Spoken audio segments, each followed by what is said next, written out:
ఈ రోజు సచివాలయం లేక చాలా ఇబ్బంది పడేవాళ్ళు ఈ గ్రామంలో. ప్రతి చిన్న అవసరం వచ్చినా దొడ్డు మేకలకు పోయి పని చేసుకోవాల్సిన అవసరం ఉంది. ఆ ఇబ్బందులు రాకుండా ఉండాలనే ఉద్దేశంతోనే మన ప్రభుత్వం వచ్చిన తర్వాత ఈ గ్రామానికి ఏమేమి అవసరం ఉన్నాయో, ప్రతి గ్రామంలో ఏ అవసరం ఉన్నాయో అవన్నీ కూడా మన ముఖ్యమంత్రి గారి దృష్టికి తీసుకోవడం జరిగింది. ముఖ్యమంత్రి గారు అదే విధంగా యువ నాయకుడు లోకేష్ బాబు గారు నియోజకవర్గ సమస్యలు ఒక్కొక్కటిగా తీరుస్తూ వస్తున్నారు. ఈ రోజు మన కూటమి ప్రభుత్వం అంటే ఏంటో రమాకాంత్ రెడ్డి అన్న గారు ప్రతి విషయాన్ని క్షుణ్ణంగా వివరించడం జరిగింది. గత ప్రభుత్వంలో చూసాం, ఈ రోజు మన ప్రభుత్వం చూస్తున్నాం. గత ప్రభుత్వంలో నూకలేసి రూకలు ఏరుకున్న పరిస్థితి. ఈ రోజు మన ప్రభుత్వం ప్రతి కార్యకర్త ప్రతి గ్రామం బాగుండాలనే ఉద్దేశంతోనే గ్రామ అభివృద్ధి వైపు చూస్తున్నారు. గత ప్రభుత్వంలో ఏ రోజైనా ఏ గ్రామంలోనైనా సిమెంట్ రోడ్డు ఒక గంప సిమెంట్ వేసి కలిపి వేసిన పాపాన పోలేదు. ఈ రోజు మన ప్రభుత్వం వచ్చిన తర్వాత ప్రతి గ్రామంలో సిమెంట్ రోడ్లు కూడా వేసుకోవడం జరుగుతుంది. అదే విధంగా గత 5 సంవత్సరాలు మనం చూసాం ఎమ్మిగనూరు మాలపల్లి రోడ్డు. ఏ నాయకుడు కూడా దాన్ని పట్టించుకున్న పాపాలు లేదు. ఈ రోజు మన కూటమి ప్రభుత్వం వచ్చిన తర్వాత ముఖ్యమంత్రి గారి దృష్టికి తీసుకెళ్లి, సార్ నాకు నియోజకవర్గంలో మొట్టమొదటిది సమస్య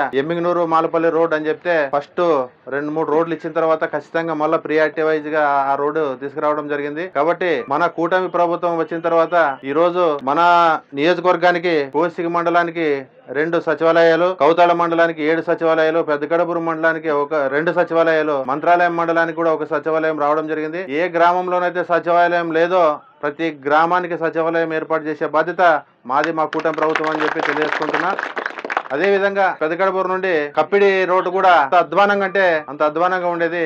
ఈ రోజు అది కూడా శాంక్షన్ చేసుకోవడం జరిగింది. అది కౌతాళం మండలంలో పిఆర్ లో నిన్ననే విడుదల చేయడం జరిగింది. అది కూడా బదినేల్ టు కౌతాళం, బదినేల్ టు ఆదోనుగుబోయే రోడ్డు కూడా అసలు ఈ మాలపల్లి రోడ్డు కంటే ఇంకా అధ్వానంగా ఉండేది. అది ఈ రోజు మన ముఖ్యమంత్రి గారు అది కూడా శాంక్షన్ చేయడం జరిగింది. కాబట్టి అభివృద్ధి అంటే తెలుగుదేశం అంటే అభివృద్ధి. గ్రామాల్లో మంచి జరగాలన్నా, రాష్ట్రం మంచి జరగాలన్నా తెలుగుదేశం పార్టీ అధికారంలో ఉండాలా. ఆ ఉద్దేశంతో అదే రేపు రాబోయే స్థానిక సంస్థలు అయితేనేమి, రేపు రాబోయే 2029లో అయితేనేమి మనం అందరూ కూడా కలిసికట్టుగా ముందుకు పోవాల్సిన అవసరం ఉంది. రేపు రాబోయే 2029 వరకు కూడా కష్టపడి 2029లో మళ్ళా మన ముఖ్యమంత్రి తెలుగుదేశం పార్టీ కూటమి ప్రభుత్వం చంద్రబాబు నాయుడు గారిని ముఖ్యమంత్రి చేసుకుంటేనే ఈ రాష్ట్రం మళ్ళా బాగుపడుతుంది. ఏదో ఒక 5 సంవత్సరాలు వచ్చింది పోయింది అనుకుంటే మన రాష్ట్రం బాగుపడదు. మళ్ళా ఒక 10 సంవత్సరాలు 20 సంవత్సరాలు మన ముఖ్యమంత్రి గారు ఉంటేనే ఈ రాష్ట్రం బాగుపడుతుందని చెప్పి తెలియజేసుకుంటూ, పిఎస్సి సెంటర్లు అయితే హెచ్మురునికి 1 తీసుకురావడం జరిగింది. దొడ్డు మేకలకు కూడా 1, పెద్ద కడపూరు, తర్వాత కల్లకుంట, బస్సుల దొడ్డి, చిన్న తొమ్ముళం, పీకిలబెట్ట ఈ గ్రామాలు కూడా పిఎస్సి సెంటర్లు కూడా రావడం జరిగింది. అవి కూడా తొందరలో భూమి పూజ చేసి మొదలు పెడతాం. ఖచ్చితంగా ఏదైతే నేను మాట ఇచ్చానో మంత్రాలయంలో ప్రతి ఒక్కరికి ఒక కుటుంబ సభ్యుడిగా ఉంటానని, ఆ కుటుంబ సభ్యుడిగానే నియోజకవర్గాన్ని అభివృద్ధి చేస్తానని చెప్పి తెలియజేసుకుంటూ, ఈ అవకాశం ఇచ్చిన ప్రతి ఒక్కరికి నా ధన్యవాదాలు తెలియజేసుకుంటూ సెలవు తీసుకుంటున్నాను.